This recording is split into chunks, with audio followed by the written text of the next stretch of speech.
ng bayan, maasahan anumang panahon. Magandang araw po sa ating lahat. Narito ng pinakuling update sa bagyong Wilma at sa magiging lagay ng ating panahon sa mga susunod na araw. Sa kasalukuyan, patuloy nating minomonitor ang bagyong Wilma na kung saan huli itong namataan sa layong 575 km silangan ng Katarman, Northern Samar. Taglay ang lakas ng hangin na umaabot sa 45 km per hour malapit sa gitna at pagbugsong umaabot sa 55 km per hour.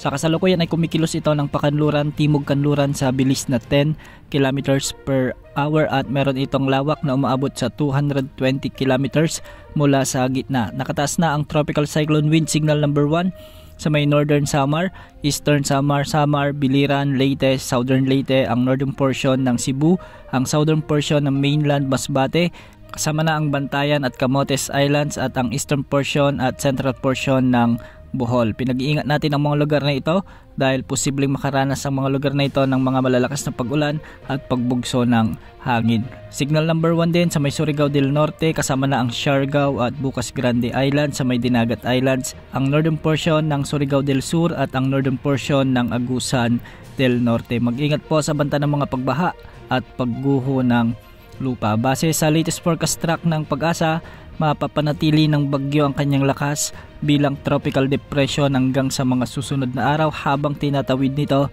ang mga kalupaan ng Visayas region. Bukas inasang tatama na ang sentro nito malapit o sa katimugang bahagi ng Eastern Samar o di naman ay sa Dinagat Islands. Papatuloy ang pagkilos nito ng pakanluran. Posibleng daanan ng bagyo ang Samar Provinces, Cebu Province, ang Negros Island region at ang southern portion ng Panay Island. Sa araw ng Lunes, inaasang dadaan din ang sentro nito sa may northern portion ng Palawan at sa araw ng Martes, inaasang makakalabas na ito sa ating area of responsibility. Dahil nga sa bagyong ito, asahan na ang mga pag-ulan at pagbugso ng hangin sa may Eastern Visayas, Surigao del Norte at Dinagat Islands, kaya mag-ingat po sa banta ng mga pagbaha at pagguho ng lupa. Maulap na kalangitan na may mga pag-ulan na rin at pagkidlat pagkulog ang inaasahan dulot pa rin ng bagyong Wilma sa may Northern Mindanao, nalalabing bahagi ng Visayas, nalalabing bahagi ng Caraga at ang Northern o ang Zamboanga del Norte.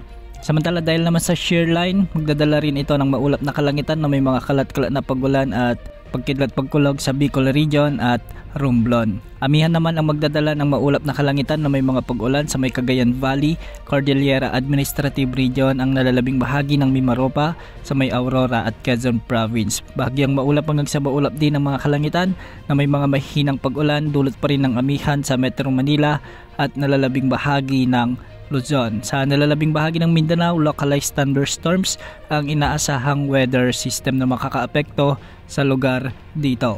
Antabayan na ng mga susunod na updates ukol sa bagyong Wilma sa mga susunod na oras. Yan mo lang latest sa lagi ng panahon. Ito po ang weather update ng bayan, maasahan anumang panahon.